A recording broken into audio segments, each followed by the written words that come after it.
El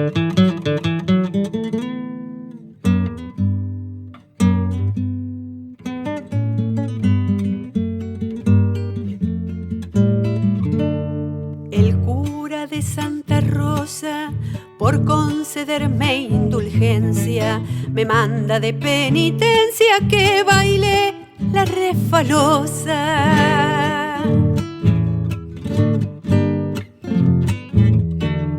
Ay, donosa buena moza, no se vaya a refalar, que si se llega a caer, la tendré que levantar.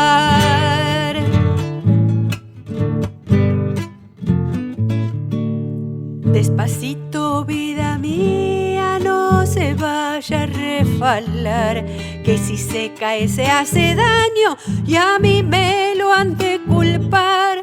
Bien haya la buena moza, pues de ella me enamoré.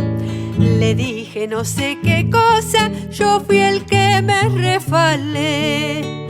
Al decir su nombre, yo me equivoqué.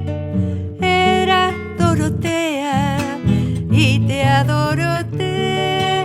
La la la ira la ira la la ira ira ira. Era Dorotea y te adoroté.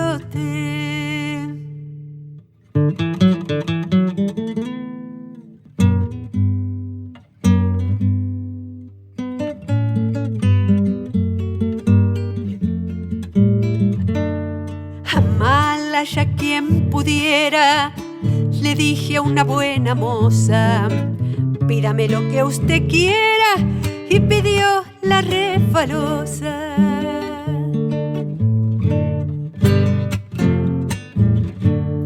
Ya me voy, prenda de mi alma, tal vez no te vuelva a ver.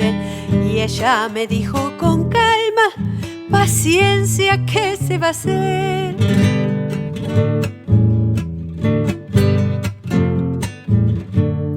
Por mirarla de pasada me di un fiero refalón. Nada fue la refalada, lo que sí fue el papelón.